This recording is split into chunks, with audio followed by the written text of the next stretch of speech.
여러분 아시는 단어 가운데 이제 익숙한 단어인데요. 회복 탄력성이라는 단어가 있습니다. 이 책으로도 나오기도 했는데 사회과학자들이 이 연구를 하면서 이제 업데이트들을 하면서 사람마다 보니까 이 독특한 이 다른 점이 있더라는 거예요. 그 똑같은 고난인데 어떤 사람은 그 고난을 이겨내지 못하고 어떤 사람은 그 고난을 잘 그 자양분으로 삼아서 이겨내는 사람이 있더라는 거죠. 그래서 이 회복 탄력성이란 말 자체가 회복으로 이 탄력하는, 회복으로 돌아오는 게 굉장히 빠른 사람인데 고난에 대응하는 마음의 근력이라고도 얘기합니다. 그러니까 어떤 사람은 뭐 여러분 아시잖아요. 고난 조금 오면 막 짜증내고 너 때문이야 막 이렇게 얘기하는 분이 있는가 하면 그 고난이 오지만 물론 좀 당황스럽지만 그 고난을 잘 통과해서 이게 분명히 지금은 어렵지만 분명히 우리에게 그런 자양분이 될 거야 이렇게 이제 얘기하는 사람이 있더라는 거예요. 실제로 이 사람들은 이제 많이 이제 데이터를 가지고 보니까요, 한 가지 비밀을 발견한 거예요. 그것은 아무리 가난하고 이게 이제 가난과 부의 문제도 아니고 배움의 문제도 아니라는 것을 IQ의 문제도 더더군다나 아니고 아무리 곁에서 보면 힘든 것 같고 상처가 많은데 이 회복 탄력성이 빠른 사람은 이 비밀이 하나 있는 게 뭐냐면 그를 온전하게 신뢰해주고 믿어주는 한 사람만 있으면 이게 다르다는 거예요. 그러니까 그냥 곁에서 그냥 뭐 잘 있어요 이 정도가 아니라 마치 그 어머니가 딸을 향해서 끝까지 견뎌주고 나는 너 편이다, 나는 너가 잘 될 줄 알고 있어. 아들을 향해서도 그냥 늘 빈정대는 아버지가 아니잖아요. 아버지도 이게 화가 나거나 마음이 상처가 입으면 이 자식인데도 이 자식을 데리고 빈정댈 때가 참 많습니다. 내가 그럴 줄 알았다. 그러니까 따뜻한 말 한마디 못 던지고 후회될 때가 많잖아요. 그런데 그 한 사람만 있으면 이 사람은 결국 일어나더라 라는 거예요. 참 이게 놀라운 거죠. 그러니까 여러분 중에도 아마 지금까지 고난 속에서 이겨냈던 분들은 여러분들이 알건 모르건 그 누군가가 있었기 때문에 사실은 여러분이 이만큼 올 수 있었고 그 고난을 잘 통과할 수 있었다는 거죠. 제가 몇 주 전에 우리 교우 중에 그 한 분이 이제 시험을 본다고 해서, 근데 그분은 저를 잘 모르는데 제가 이제 알게 된 거예요. 그래서 그분에게 이제 그 문자를 좀 드렸어요. 하나님이 자매님을, 형제님을 정말 지키고 사랑하고 있으니까 어떤 일이 있든지 이 시험의 결과하고는 관계없이 꼭 이겨낼 줄 믿는다. 근데 제가 그 마음을 전하면서 그 하나님 마음이 어떨까라는 생각이 들었어요. 제 마음이 이렇건 여러분의 마음이 그렇다면 하나님의 마음은 어떨까? 우리가 사실 믿어줄만 해서 하나님이 우리를 믿어주고 우리가 사랑을 받을만 해서 하나님이 사랑해주고 그게 아닌데도 불구하고 하나님이 끝까지 우리를 포기하지 않고 사랑해주시고 우리와 함께 하시는 그 사랑만 내가 깨달을 수 있다면 비록 흔들릴지라도 우리는 흔들리더라도 피는 꽃이 될 수 있다. 그 마음이 들었던 그런 마음이었습니다. 그래서 우리가 성령님이란 단어가 헬라어로 파라클레토스란 말인데 옆에서 돕는 분이란 뜻이거든요. 그러니까 멀찍이가 아니라 바로 옆에서 우리가 조금 낙담하고 실망할까 봐 그 옆에서 또 말씀해 주시고 우리에게 매일의 생명의 10분처럼 또 오늘도 나에게 말씀하시는 그 하나님이 성령님이다 라는 거죠. 자, 여러분 오늘 읽었던 본문은요, 이스라엘 백성에게는 하나님의 마치 마지막 경고 같은 메시지입니다. 하나님은 예레미야에게 상징적인 행동을 하게 하는데요, 자, 어떻게 하라고 하시냐. 1절 2절입니다 시작. 여호와께서 이와 같이 말씀하시되 가서 토기장의 옹기를 사고 백성의 어른들과 제사장의 어른 몇 사람과 하시드문 어기 곁에 있는 흰놈의 아들의 골짜기로 가서 거기에서 내가 내게 이른 말을 선포하여. 자, 여러분 이제 오늘 이게 첫 번째 말씀입니다. 첫 번째 뭐죠? 토기장의 집에 가서 그 온기를 사라는 거예요. 그리고 두 번째, 백성의 어른들과 제사장의 어른 몇 사람을 데리고 가라는 거예요. 이제 하시드라는 것은 질그릇 조각이라는 단어거든요. 그 질그릇 조각들이, 깨진 조각들이 있는 그 문 어기 옆에 흰놈의 골짜기로 가라는 거예요. 자, 이 흰놈의 아들 골짜기, 여러분 이 말씀은 지난 2주 전에 같이 얘기 나누는데, 이게 뭐냐면 흰놈이란 뜻이 히브리 말로 게헨놈이란 단어예요. 근데 이걸 한글로 번역하다 보니까 이 말이 어렵잖아요. 그래서 흰놈이라고 했던 거예요. 검은 놈, 흰놈이 아니라 게헨놈, 게헨놈이라는 히브리 단어를 흰놈으로 그냥 바꾼 거예요. 근데 이 흰놈이란 단어는 이 몰렉 신이 섬기는 이제 그 골짜기인데, 거기다가 이제 몰렉 신을 섬긴 거예요. 근데 이 게헨나라는 게 아이러니컬하게도 이 히라보로는 지옥이란 단어입니다. 그러니까 12번이 신약에 나오는데 다 지옥으로 번역된 거예요. 그러니까 그 흰놈의 골짜기라고 했던 것은 그만큼 그곳이 안 좋다라고 하는 의미를 둔 건데요. 자, 이 여기서 몰렉이라는 신을 섬겼는데 한번 그림을 볼게요.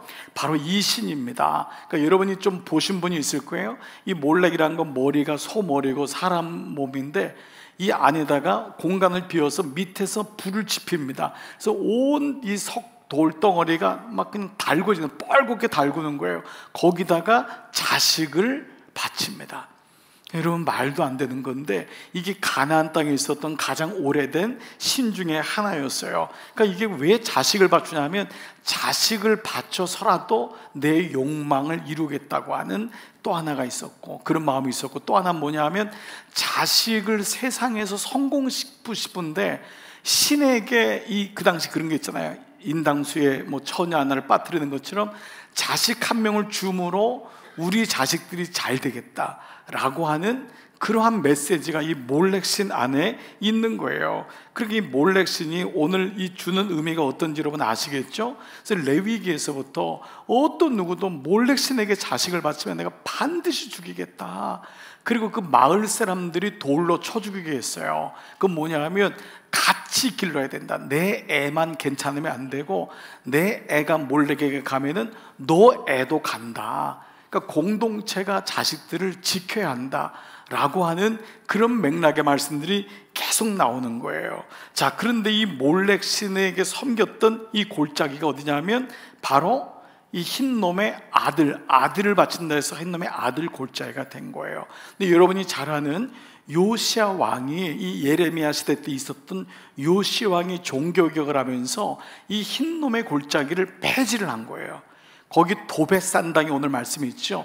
도벳이란 말은 히브리 말로 토페트라는 단어인데, 토페트는 불로 태우다란 말이에요. 그러니까 몰렉신에게 불로 태운다는 말이 도벳이란 말이거든요. 그 산당을 져놓는데 거기를 요시아가 보니까 이게 망하는 일이거든요. 하나님이 너무 아파하시는 일이거든요. 그래서 여기를 폐지했어요. 몰렉 산당을 다 무너뜨렸어요. 그런데 이스라엘 백성은 또다시 만들었어요.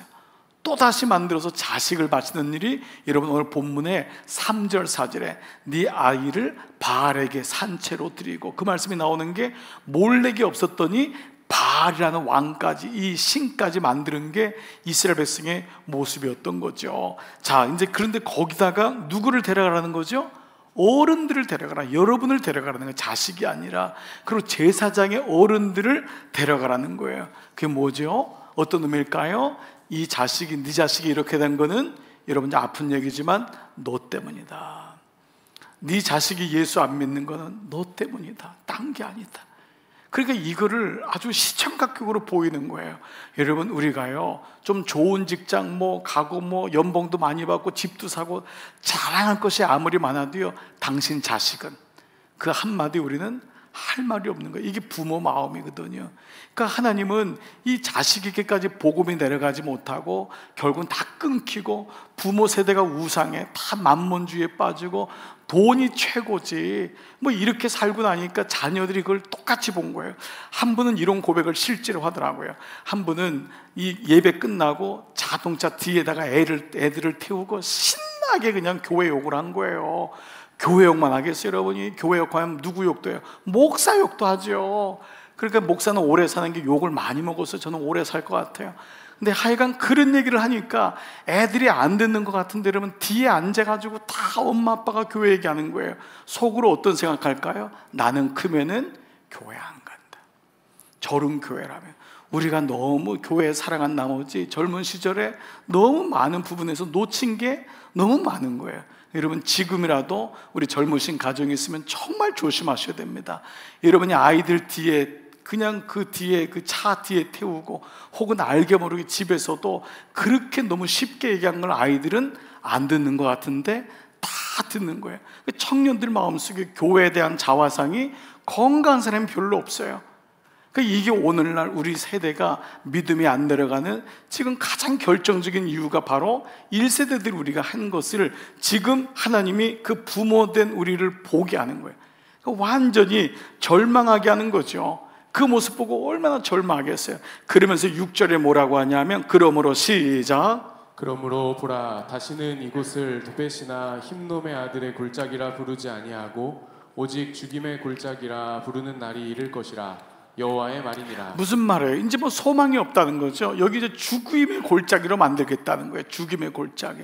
도배 불태우고 뭐 우상 숭배하고 이제 그것을 요시야 왕이 쓰레기장으로 만들었지만 거기 들어가서 내가 여기다 다 여기서 죽이겠다. 근데 실제로 가룟 유다가 죽었던 데가 이 흰놈의 아들 골짜기입니다.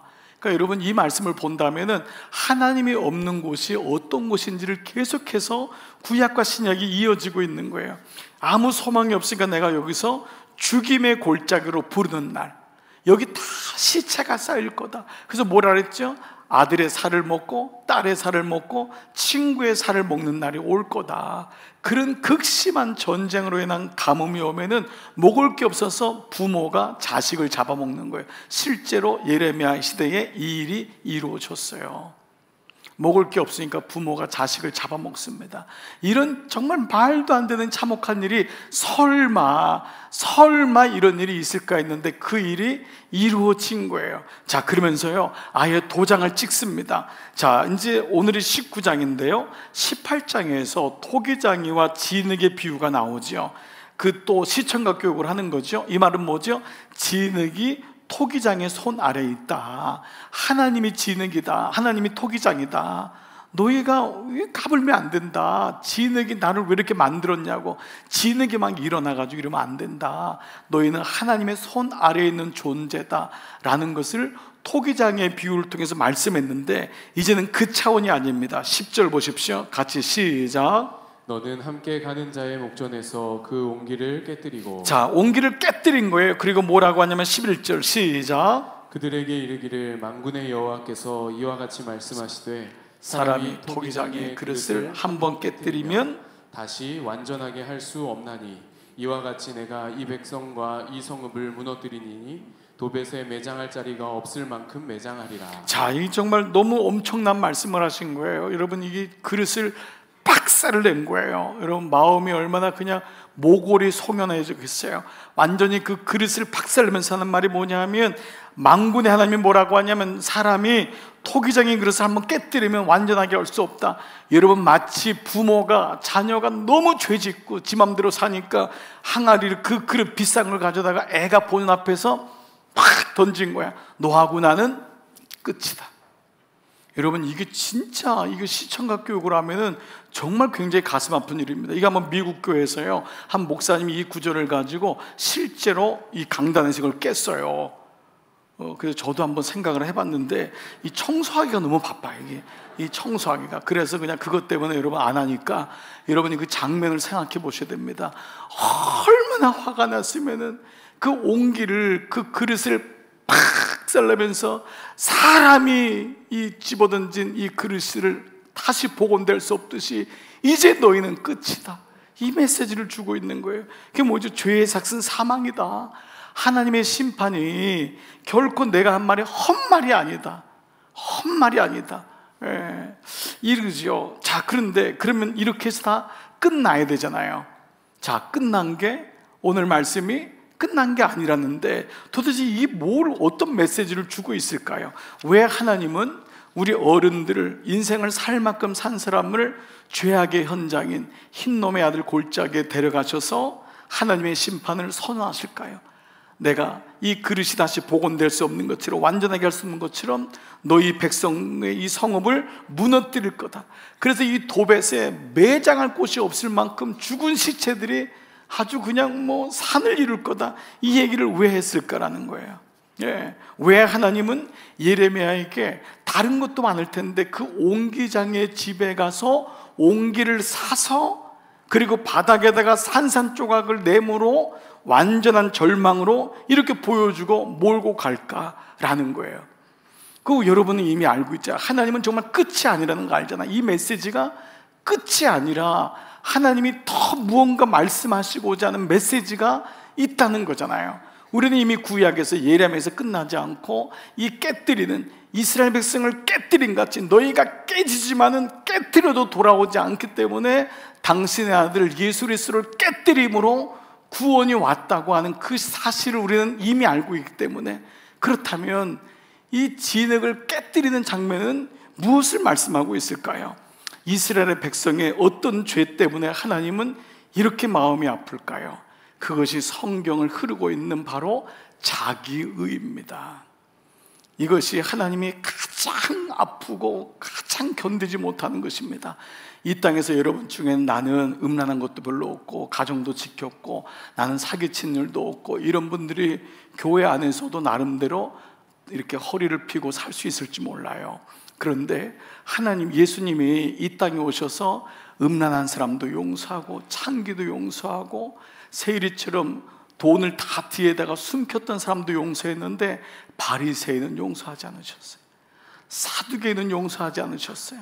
그 왜 그러냐면 그들의 의 때문에 그랬어요. 그들의 의.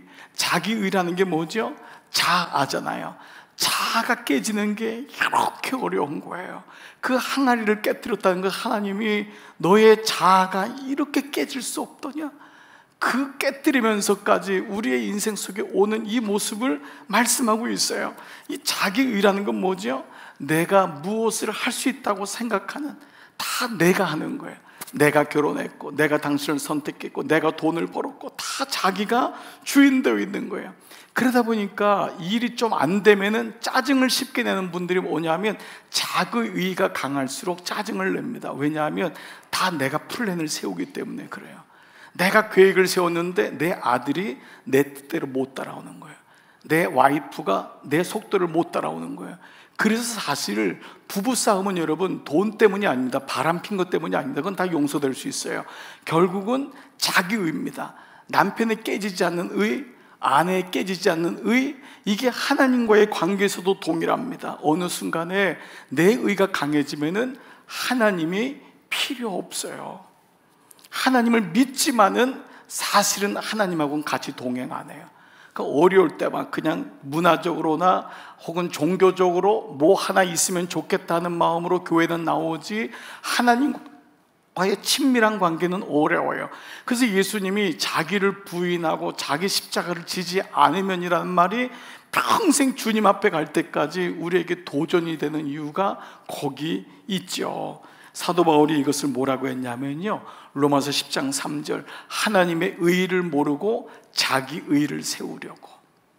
그 하나님의 의와 자기 의가 있다는 거예요. 그런데 인간이 어떠냐면 자기 의를 세우려고 힘써 하나님의 의에 복종하지 아니하였는 것을 뭐라고 하냐면 종교라고 해요. 이걸 종교입니다. 그러니까 예수 믿지만 절대 자기 의는 깨지지 않는 거예요. 여러분 중에 조금만 뭐 하면 섭섭한 분이 있죠. 교회 다니면서요, 자기를 몰라주고, 내가 이렇게 찬양들을 해주는데, 내가 이렇게 차량 봉사를 하는데, 내가 이렇게 교사를 하는데, 그래서 뭐만 있으면 시험 들어요. 여러분 단순해요. 시험에 물론 강약이 있겠지만 사실은 여러분의 의예요. 그 의가 손상받으면 견디지 못하는 거예요.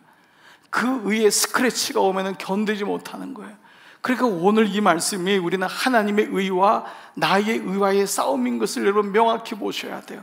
이것이 우리에게 있는 모습이라는 거예요. 그런데 이것이 외적이든 내면적이든, 내면적으로 좀 성장이 되고 성숙이 돼서 인생이 이렇구나, 내 의가 이런 모습이었구나, 내 잘난 맛에 살았구나, 내 교만으로 살았구나, 혹은 외면적으로. 오늘 아침에도 우리 암 걸린 우리 항암 그 방사선 치료 받으신 집사님 또 같이 복도에서 잠깐 기도해드리고 갔는데, 이렇게 우리 삶에 원하지 않는 일이 생긴다고요. 암도 오고 교통사고도 오고 갑자기 쓰러져서 이덕영 권사님처럼 중환자실 들어가기도 하고, 우리의 인생에 할 수 없는 일이 생겨요. 그래서 내면적이든 외면적이든 우리의 자아가 깨어지게 되는 일이 있을 때, 어떤 분은 인생이 이렇구나를 깨닫는 분이 있는가 하면, 오히려 그 순간에도 깨닫지 못하고 자기의 길을 걸어가는 인생이 너무 많더라는 거예요.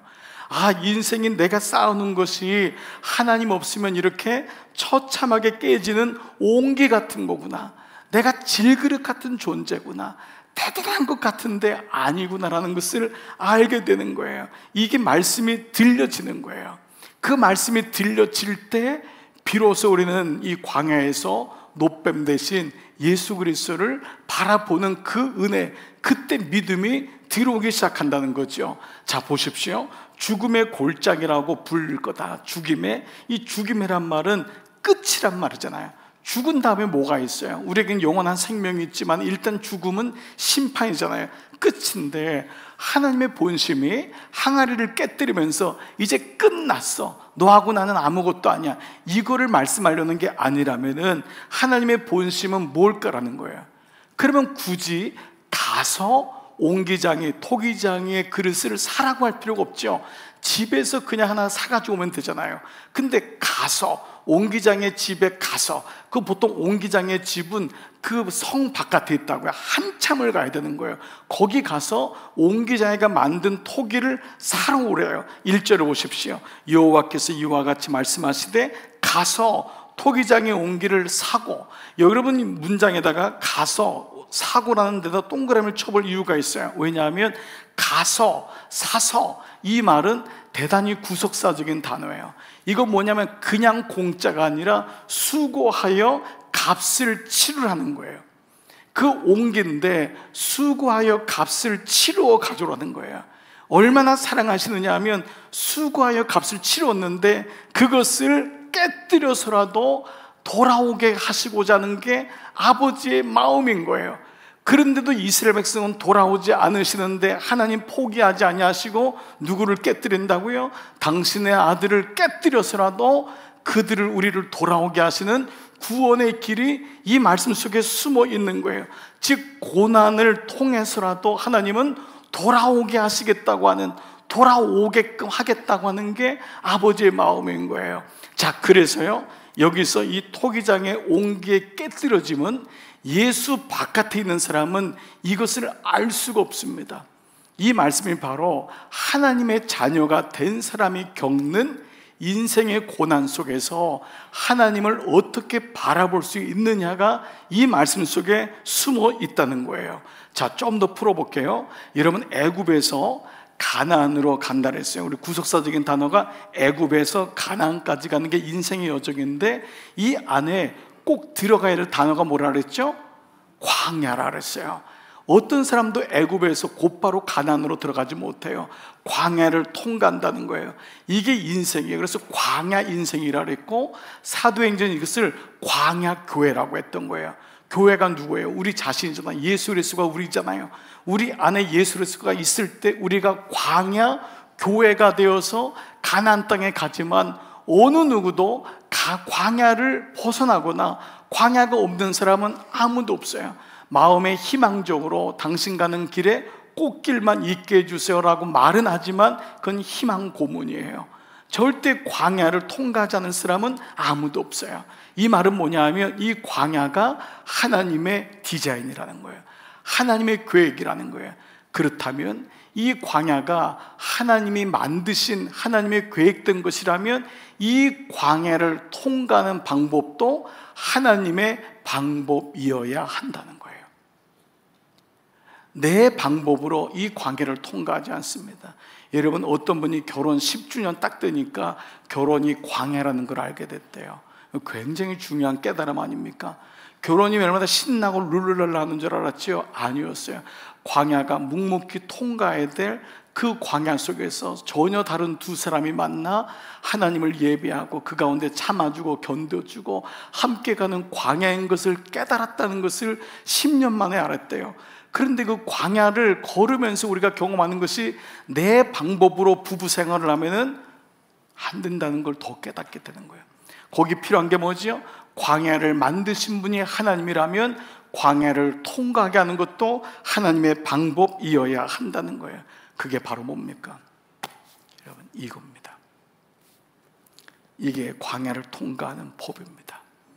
그렇기 때문에 이 말씀을 모르면은 내 방법으로 하는 거예요. 내 본능으로, 내 욕구로, 내가 부모님 과한대로. 그러니까 아버지가 밥상 엎으면은 아들도 밥상을 엎습니다. 대부분 그래요. 죄송하지만. 그러니까 아버지에게 본 아버지의 상을 가지고 결혼을 하고, 어머니에게 본 상을 가지고 결혼하고, 어떤 사람은 좋은 아버지를 만났는데 그 아버지를 남편에게 계속 기대하는 거예요. 아버지가 매일마다 뭘 사온 거거든. 그러니까 남편에게 뭘 사오니까 안 사온단 말이에요, 이 인간이. 그러니까 계속 거기서부터 갭이 생기고 불편한 거예요. 왜 그러죠? 우리가 닦아놓은 길이 있기 때문에. 그래서 광야에서 살아가는 방법을 쓴 것이 바로 이 말씀인 거예요. 그렇다면 오늘 이 말씀을 통해 한번 보자는 말이에요. 우리가 인생을 통해서 배우는 게 뭐지요? 광야에서 사는 법이 있다면 이건 내가 스스로 깨닫는 것이 아니라 배워야지만이, 누군가 가르쳐 줘야지만이 안다는 거예요. 그래서 광야는요, 학교에서 공부 잘한 거하고 관계가 없습니다. 조금 좋은 직장 가고, 여러분 이 반에서 1, 2등 한 사람이 있을 거예요. 그게 평생 가더라고요. 그 교만이. 나는 반에서 1등 했는데, 내가 어느 대학 나왔는데, 내가 어느 직장 갔는데, 그걸로 광야를 통과하지 않습니다. 조금은 연봉을 받고 조금은 편하게 살 수 있을지 몰라요. 그러나 그것이 근본적으로 우리를 광야를 통과하게 하지 않습니다. 이런 의미에서 인생은 본질적으로 능동태가 아니라 수동태입니다. 여러분 몇 번 말씀을 드렸죠. 인생은 본질적으로 능동태가 아니에요. 내가 하는 것 같지만 인생은 사실 사라져 가는 거예요. 수동태라는 거예요. 성경에서 고난의 상징으로 잘 보여주는 사람이 요셉입니다. 이 요셉이 시편 105편에서 이런 말씀을 해요. 105편 16절, 그가 그 땅에 기근이 들게 하사 그들이 의지하고 있는 양식을 다 끊으셨도다. 하나님이 고난을 준 거예요. 그래서 17절, 그가 한 사람을 앞서 보내셨으며, 한 사람도 간 게 아니에요. 애굽에 간 게 아니에요. 보내진 거예요. 요셉이 자기 발로 간 게 아니에요. 또 요셉이 종으로 팔렸도다. 그의 발은 착고를 채웠고 그의 몸은 쇠사슬에 매였다. 모든 게 뭐죠? 다 수동형이에요. 누가 고난을 원해요? 누가 어떤 것도 그런 거예요. 다 수동형인 거예요. 근데 성경은 요셉을 통해서 말하고 싶은 게 뭐냐? 인생이 이러하다라는 것이에요. 그리고 인생이 이렇게 광야를 통과하지만은 그 광야를 온전히 고난을 통과한 분이 있다는 것을 예레미야를 통해 깨지지 않으니까, 깨뜨려도 깨닫지 못하니까 당신의 아들이 깨짐으로 구원의 길을 마지막에 여신 것처럼 그 광야를 온전히 통과한 분이 누구냐? 히브리서 5장 8절, 그가 아들이면서, 예수님이 하나님의 아들이면서도 받으신 고난으로 순종함을 배워서 온전하게 되셨은지, 광야를 통과하게 되셨은즉 인생에서 겪는 이것이 모든 고난의 예표요, 광야의 큰 흐름이라는 거예요. 우리가 작은 것은 분별할 수 있어요. 여러분, 우리의 똑똑함 가지고 어느 정도는 요거 구별하고 어느 정도는 요거 요렇게 하면 되겠다라는 생각을 해요. 그러나 인생의 큰 흐름 속에 오는 광야의 고난은 우리의 똑똑함으로는 해결이 안 됩니다. 인생에서 겪는 병은요, 여러분, 집을 팔아서 병원비를 낼 수 있지만 병을 낫게 할 수는 없는 거예요. 우리 인생에서 오는 어떤 것도 우리의 인생에서 이게 해결될 수 없는 거예요. 그래서 우리가 이게 인생이구나라는 것을 주님 안에서 깨닫고 나니까 아파하게 되고, 딸들아 나를 위해 울지 말고 너와 내 자녀들을 위해 울라고 하는 애통하게 되는 마음이 생기는 거예요. 예수님이 어떻게 하셨는지 봐보세요. 히브리서 5장 7절 다 같이 시작. 그는 육체에 계실 때에 자기를 죽음에서 능히 구원하시리에게 심한 통곡과 눈물로 간구와 소원을 올렸고. 예수님도 누구에게요? 자기를 죽음에서 능히 구원하실 그분에게 심한 통곡과 눈물로. 이게 그리스도인의 삶인 거예요. 고난이 왔을 때 그가 우는 거예요. 눈물로 뿌리는 거예요. 애통하는 거예요. 그러니까 이걸 모르면은 누군가 기도하게 하면은 기도하면서 울면 그러잖아요. 옆에 가지고 집에 무슨 일 있어? 애가 누가 아파? 여러분, 본질적으로 사람은 하나님 앞에 앉으면은 애통하는 거예요. 울 수밖에 없는 거예요. 그런데 요셉이 이 울음에서 끝나는 것이 아니라 시편 105편 19절이요, 곧 여호와의 말씀이 응할 때리라. 그것을 돌아보니까 말씀이 응한 거예요. 아, 이것이 이랬구나 라는 건데, 어떤 과정이 필요하냐면 그의 말씀이 그를 단련하였도다. 그의 말씀이 그를 단련하였도다. 요셉도 깨닫고 나니까, 이런 고난을 보니까 아, 이게 인생이었구나라는 것을, 말씀이 단련하지 않으면은 말씀에 응하는 것을 모르는 거예요. 하나님이 이렇게 우리 가정을 이끌고 있었구나, 이 아이를 향한 마음이 이거였구나, 우리 가정을 하나님이 참아주셨구나. 우리 속으로 늘 하는 게 뭐예요? 끝내자, 끝내자. 우리 부부끼리도 이런 말 여러분 겉으로든 속으로든 하는 분 많을 거예요. 겉으로 하는 분은 그래도 용기가 있는 분이고, 속으로도 그만 살자, 그만 살자, 끝내자. 심지어 자식을 향해서도 그런 마음 가질 때가 많고, 인생에서 어려운 일이 오면 인생 끝내자, 이런 마음이 많이 드는 거예요. 그런데 오늘 이 말씀 속에서 가만히 봐보세요. 우리의 인생을 끌고 가는 분이 누구냐면 말씀의 그를 단련시켰도다. 산을 올라갈 때는요, 산이 잘 보이지 않는다고 해요. 실제로 그래요. 그러니까 산을 올라가면 안 보이니까 답답하니까 내려오려고 해요. 근데 여러분, 산을 타시는 분 보면요, 계속 인내합니다. 조금만 더 올라가는 거예요. 조금만 더 올라가는 거예요. 그러면은 산 중턱에 관망대, 산 전체를 볼 수 있도록 바람을 쐴 수 있는 곳을 만들어요. 그러면 그때 비로소 산이 보이고 다른 산이 보여요. 그 우리가 이 삶도 마찬가지예요. 밑에 말씀이 없을 때는 삶이 잘 안 보여요. 상대방도 안 보여요. 근데 하나님 말씀이 들어오니까 산이 보이고 하나님이 보이고 다른 사람도 보일 때가 너무 많죠. 우리는 그런 작은 동네의 산으로 올라갔을 때는 뭐라고 하냐면 내가 산을 탔어, 내가 산을 정복했어 라고 하지만, 실제로 산을 타시는 분들은 뭐라 그러죠? 산이 허락했어 라고 합니다. 어떤 것도 내 힘으로 되지 않는 것을 우리가 깨닫게 되는 거예요. 자, 이게 뭐죠? 끝난 게 아닌 이유는 나의 힘으로 하면 끝난 거예요. 나의 에너지로 하면 끝난 거예요. 그런데 우리가 예배 때마다 무엇보다 생명의 10분, 그 말씀이 없으면은 우리 마음속에 끊임없는 허망한 생각과 허무한 생각이 끌고 가는 거예요. 늘 그 마음에 가는 거예요.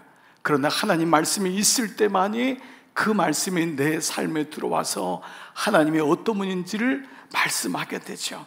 말씀을 한번 맞춰볼게요. 여러분에게 끝난 게 아니라는 이유를 하나님 때문이라면, 그 말씀이 나를 끌고 간다면, 지난 수요 오전 예배 때 우리 조 목사님이 이번에 우리 학생부 아이들 수련회에서 가장 많이 부르면서 아이들이 울고 은혜를 많이 받았던 찬양 하나를 소개시켜 줬어요. 처음엔 사실 저는 그 찬양을 잘 몰라요. 지금도 부르면 좀 찬양이 어려워요. 요즘 아이들 부르는 찬양은 굉장히 엇박자도 많고 해가지고 우리가 부르는 그냥 4분의 4박자 박수 치면서 이렇게 부르는 거랑은 달라요. 그런데 제가 이 찬양은 모르는데 이 가사를 보면서 왜 아이들이 울었는지 이해가 되겠더라고요. 그리고 아이들의 영혼과 우리의 영혼은 절대, 아이는 반쪽 영혼이 아닙니다. 중학교 1학년짜리가 똑같은 거예요. 그 아이들이 겪는 걸 우리가 경험했기 때문에 이 찬양의 가사가 이렇게 시작돼요. 사랑하는 내 딸아, 너의 자금도 내게는 귀하다. 사랑하는 아들아, 너의 연약함도 내게는 크구나.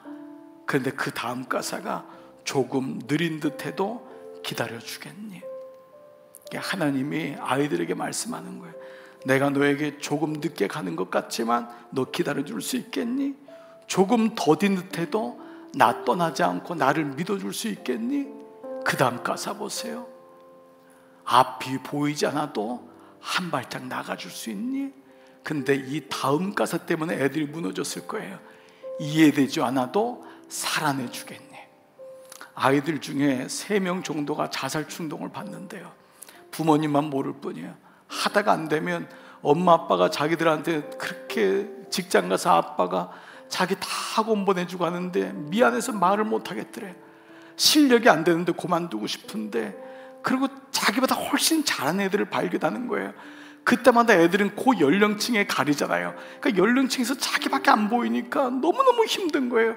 때로 어떤 아이는요, 자기가 사라지는 게 엄마 아빠를 위해서 좋겠다는 말을 하는 아이도 있어요. 근데 이 구절이 뭐예요?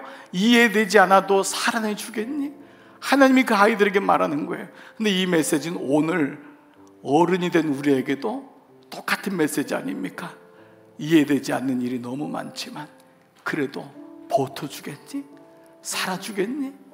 오늘 이 말씀이에요. 근데 그 다음 마지막 구절이요, 너의 눈물의 기도 잊지 않고, 너의 그 눈물, 그 네가 그렇게 울었던 그 애통한 마음 내가 잊지 않고 있으니, 그 다음 구절이 뭐죠? 나의 열심으로 이루리라. 이 가사 때문에 다시 소망이 되는 거예요. 끝이 난 게 끝난 게 아닌 것은 하나님의 열심이 있기 때문에. 그래서 예레미야에게 항아리를 부서뜨린 건 끝났다고 얘기하는 게 아니에요. 나의 구원은 이렇게라도 절절하단다. 너희가 깨지지 않으면 내가 나의 아들이라도 보내서 십자가에서 깨뜨려서 너희를 구원하겠다고 하는 그 예레미야의 구원의 말씀이 계속 흐르고 있는 것입니다. 사랑하는 여러분, 이 마음으로 어떻게 알 수 있습니까? 광야에서 살아나고 광야를 통과할 수 있는 것은 내 생각대로 안 됩니다. 생명의 10분입니다. 말씀이 매일마다 이 말씀이 있어야지만 잘 닦여진 내 길, 내 힘으로 가지 않습니다. 아직도 여러분 중에는 내 생각과 내 힘으로 걸을 수 있다고 생각하십니까? 아닙니다. 조만간 얼마 안 돼서 깨닫게 될 것입니다. 그래서 오늘 말씀을 통해 다시 이 말씀으로 돌아가 보십시다. 하나님 내게 말씀을 주시고 이 말씀만이 나를 끌고 갈 수 있는, 하나님 마음을 알 수 있는 유일한 은혜요, 방법이요, 유일한 귀한 보배인 것을 여러분 다시 기억하시면서 이번 한 주간 끝난 게 아닙니다. 아멘, 아멘, 아멘. 이 시간 다 말씀 다 드시고 자리에서 다 일어나 보시겠습니다. 다 일어나 보시겠습니다. 같이 이 시간 찬양할 때 하나님 같이 우리 고백하고, 내가 주를 갈망합니다. 여호와가 나의 힘이요 나의 구원이십니다. 우리 같이 찬양 고백하며 오늘 말씀 가지고 함께 기도하고 파송하겠습니다.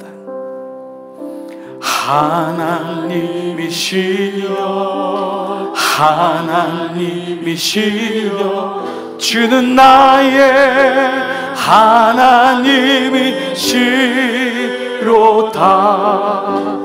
나의 몸과 마음 주를 갈망하며 이제 내가 주께 고백하는 말, 여호와는 나의 힘이요 여호와는 나의 구원이시니 내가 누구를 두려워하리요. 여호와는 생명의 피난처시니 주의 인자가 생명보다 나음으로 내 입술이 여호와를 찬양하리. 내 평생에 주를 찬양하며 주의 이름으로 내 손 들리라. 여호와는 나의 빛이요 여호와는 아멘 아멘 나의 빛이요 여호와는 나의 구원이시니 내가 누구를 두려워하리요. 여호와는 생명의 피난처시니 주의 인자가 생명보다 나음으로 내 입술이 여호와를 찬양하리. 내 평생에 주의 이름으로, 주의 이름으로 내 손 드. 우리 한번 겸손히 두 손 들고, 주의 인자가, 주의 인자가 생명보다 나음으로 내 입술이 여호와를 찬양하리. 내 평생에 주를 찬양하며 주의 이름으로 내 손 드. 우리는 말씀 붙잡고 함께 기도하고 나가겠습니다. 살아계신 아버지 하나님 감사합니다. 끝난 게 끝난 것이 아닌 것은 아버지 토기가 아무리 깨진다 하여도 아버지의 마음이, 아버지의 본심이 무엇인지를 알기 때문에 하나님 오늘 나를 향한 주의 말씀을 다시 깨닫습니다. 아버지 내 마음에 하나님을 향한 이 마음이 있음을 다시 깨닫습니다. 돌아오라고 다시 말씀하시고 다시 회복하라고 주님 말씀하십니다. 자비로우신 아버지, 주의 말씀이 있기 때문에, 주님의 십자가가 있기 때문에, 주의 은혜가 있기 때문에 끝난 게 끝난 것이 아님을 다시금 깨닫습니다. 자비로우신 아버지, 오늘 토기를 깨뜨려서라도 그 마음에 주님의 마음을 알게 하시는 아버지, 우리에게 고난이 오고 아픔이 오고 이해되지 않는 광야가 온다 할지라도 나는 하나님을 신뢰합니다. 나는 하나님을 바라봅니다. 주님 도와주시기를 원하고 기도하오니 우리 아버지 붙잡아 주시기를 원하고 기도합니다. 조금 느린 듯해도 기다려주겠니? 조금 더딘 듯해도 믿어줄 수 있겠니? 앞이 보이지 않아도 나아가 주겠니? 이해되지 않아도 살아내 주겠니? 내가 너의 눈물을 아니 나의 열심으로 이것을 이루리라. 하나님, 하나님의 열심이 있었기 때문에 내가 여기까지 왔습니다. 내 열심이 아니었습니다. 내 의가 박살나고 내 의가 조각나고 하나님 앞에 완전히 죽을 때에 예수 그리스도의 십자가가 우리의 삶에 다시 들어와 우리의 삶에 주게 되고 남은 인생 주님 주시는 그 놀라운 은혜로 살 수 있사오니 아버지 하나님 내가 주를 갈망합니다. 내가 주께 고백합니다. 여호와만이 나의 힘이요 여호와만이 나의 빛이요 여호와만이 나의 구원이시니 주님 내가 누구를 두려워하겠습니까? 오늘 이 아침 예배 나온 종들을 하나님 말씀해 주시고 하나님 나의 삶 속에 말씀이 있습니까? 내 광야를 내게 주신 광야를 아직도 내 힘으로 걷고 있습니까? 하나님 도와주세요. 내 힘이 아닌 하나님 말씀이 그 말씀이 들려지게 하셔서 그 말씀으로 들어가게 하시고 그 말씀이 나를 움직이고 나를 살아나게 하는 말씀인 것을 내가 깨닫습니다. 아버지 오늘 이 아침 모든 종들에게 주의 은혜로 함께하여 주시옵소서. 살아계신 아버지, 광야가 하나님의 계획인 것을 알았기에 이 광야는 내 생각과 나의 머리로 통과할 수 있는 곳이 아님을 오늘 이 말씀을 통해서 분명히 알았습니다. 하나님, 항아리가 깨지는 아픔이 있더라도, 고난이 있고 아픔이 있더라도 하나님 그 가운데서도 끊임없이 말씀하시고 지금도 우리에게 말씀하시고 손을 내미시는 그 하나님의 사랑 때문에, 그 하나님의 열심 때문에 끝난 게 아님을 예레미야를 통해 말씀하십니다. 인간의 마음이 강팍하여 깨지지 않을 때, 아무리 항아지만 깨지고 자아가 깨지지 아니할 때 당신의 아들 예수 그리스도를 이 땅에 보내셔서 그를 깨뜨려서라도 구원의 길을 여시는 아버지의 이 마음과 사랑이 우리 마음속에 다가오게 하셔서 오늘 우리의 삶 속에 끝장내자, 끝내자, 고만 살자, 이 마음이 올 때마다 하나님의 열심히 나를 인도함을 잊지 말게 하시고 그 마음을 가지고 앞이 보이지 않고 조금 느린 듯하고 조금 더딘 듯하고 이해가 되지 않아도 광야 속에 버텨주고 살아낼 때 하나님의 열심으로 이루었음을 고백하는 우리 모든 종들로 인도하여 주시옵소서. 종들을 파송합니다. 세상에 나가서도 하나님 말씀 잊지 말게 하시옵소서. 생명의 10분이 정말 생명의 10분 되게 하셔서 이 말씀을 가지고 살아갈 때 하나님의 은혜로 살아가는 우리 모든 공동체와 식구를 될 줄 믿습니다. 아버지 감사합니다. 종들을 파송합니다. 이제는 성부와 성자와 성령인 종이 오늘 주님 앞에 나와 거룩한 예배를 드리고 말씀을 듣고 이제 교회 문을 열고 세상을 향해 나가는 모든 종들 머리 위에와 그들의 자녀들, 부모님, 가족 위에, 우리 강남중앙교회 공동체 위에 이제로부터 영원토록 함께 하시기를 간절히 축원하옵나이다. 아멘. 아버지 감사합니다.